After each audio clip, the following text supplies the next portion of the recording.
Daniele. Hey, Micha. Hello. We've known each other for a little while, and I know you told me that you're vegan and you're from Italy.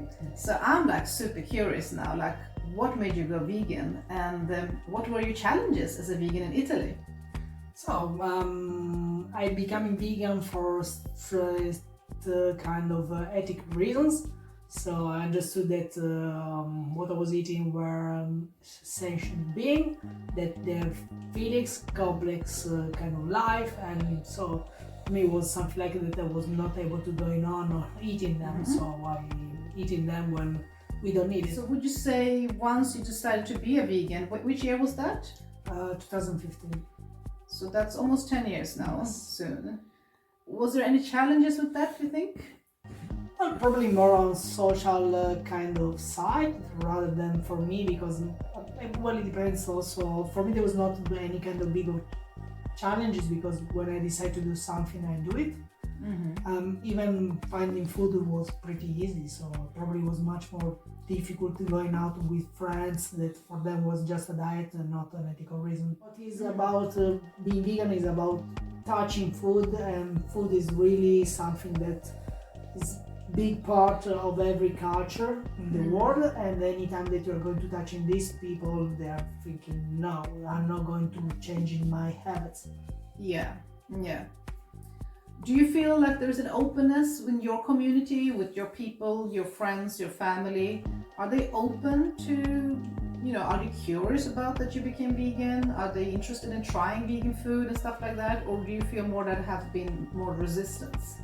Well, it depends by the friends. Some of them, after talking, they realize that, okay, yes, you were right, and then they stopped eating meat. Okay, so you did influence a few friends. A couple of them. All right. Not many. With someone else, I lost this kind of friendship, because for them I was maybe saying things that I should have not done. Someone was reflecting on it, and for the other one, just really they become on real defense level. Yeah. Well, I guess that's common human nature wherever we are. Well, here in Sweden, I already just met only vegan people, but well, for me in Italy was kind of transition, because for my entire life, 90% or more, I was an omnivore like many other people. I was not born vegan. So there was the main challenge was about how my whole friends were reacting to this, my parents, because for them it was not very easy kind of transition. Even for going out with friends, they were not understanding really what I was feeling. Like, okay, tonight we are going to eating fish. It's like, come on guys, can you, even one time they were meeting, you can do something different.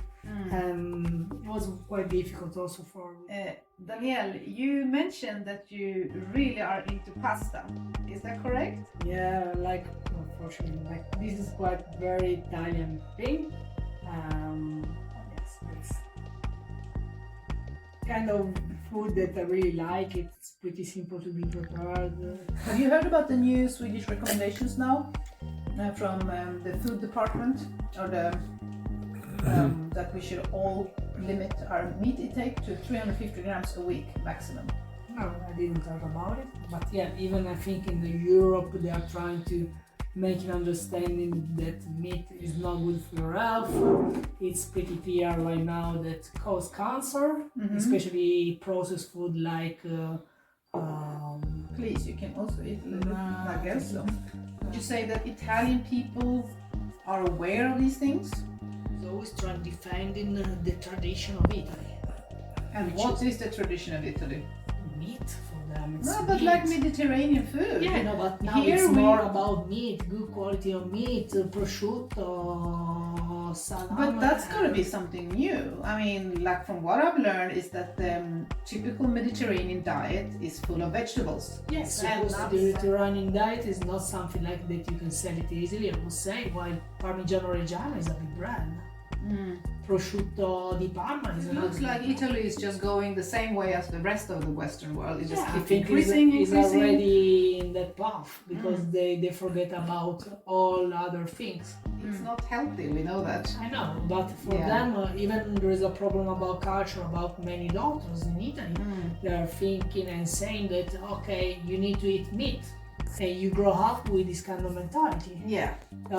And also like milk makes your bone stronger, while on the other side is that it is opposite because So Italy is having the same talk as we have in Sweden for generations. Yeah. It's the same stuff.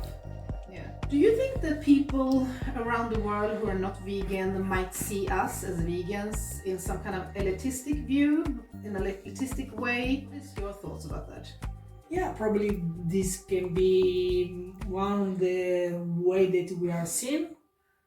For other people, we are seen like more like a cult because we are thinking that we are doing something that for them is extreme. This is what normally we are defined, that we are extremist, which is quite singular, I would like to say, because it's you are doing something for the better, for best, and living in a kind way. So you would say that veganism has influenced your identity in some way since you took that step. Could you maybe explain a little bit more, like in which way?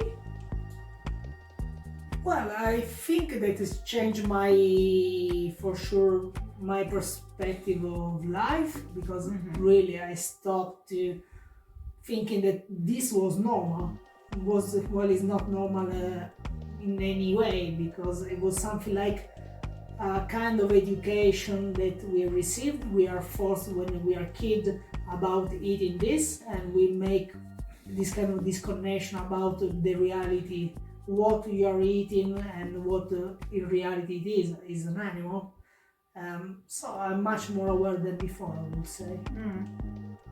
When it comes to dating, I'm really curious, how do you see dating non-vegans? Is that something you have done or you would be open to do, or how strict are you there, you could say? Well, I done it in past, and the point is that if the person in the end is not really open about making this change, it's not going to work. This is my personal experience.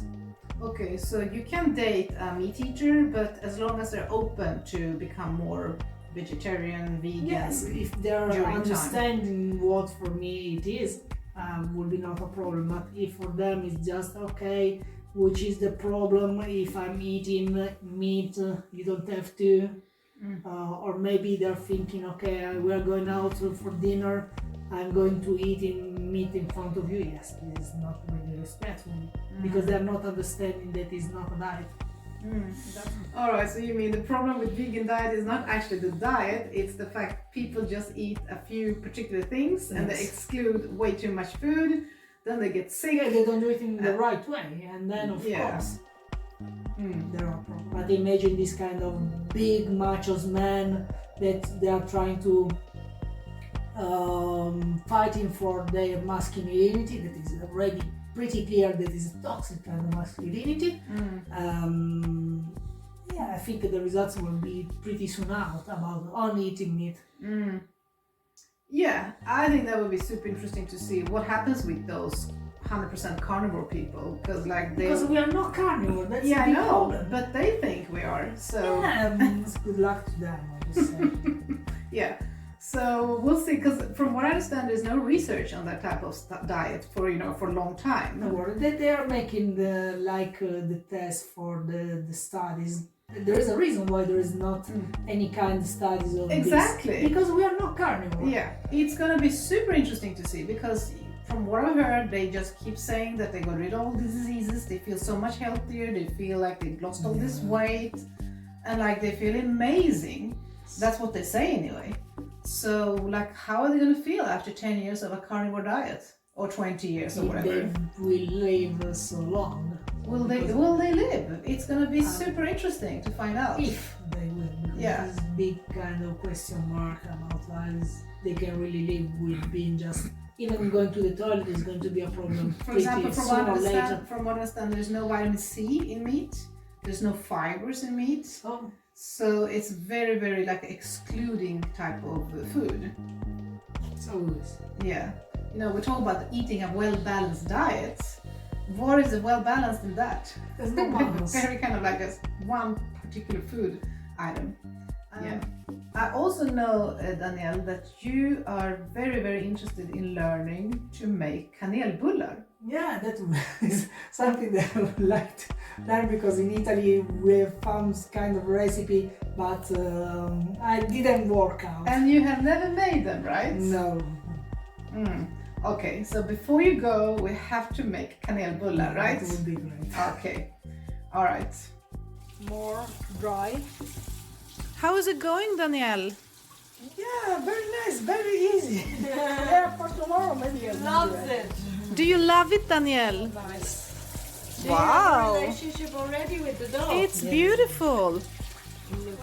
I'm improving my technique. Very nice. What have you made here? Some kanelbullar. Wow! There's some kanelbullar coming here. Is it late, Danielle? Yeah, it takes a bit of time to make it. And it's 1 o'clock in the night, right? When you want just to eat in this, you starting and then you have to finish. So we are making kanelbullar half night already. Yes. Danielle, eventually you made some. We were working till what, like Almost to 2 o'clock in the morning. We were working almost to 2 in the night making those little kanelbullar. Now I think we might not have had the best yeast because they're pretty flat. Okay. So just remember, they're not supposed to look like this. But now we have better something than nothing, right? Yeah, indeed. Yeah, and we didn't have any pad sugar either. So they're not exactly what you get in the shops. But I was thinking maybe we should try them anyway. Yeah, What do you sure. think? Let's try it.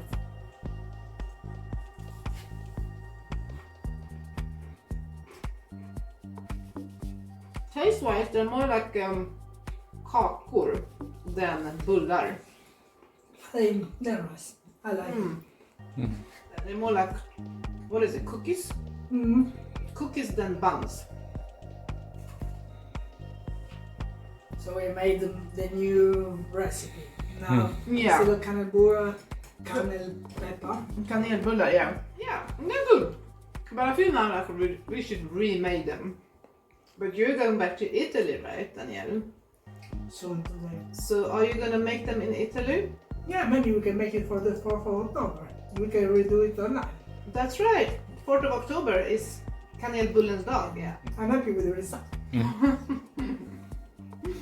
Well, I'm happy you're happy then.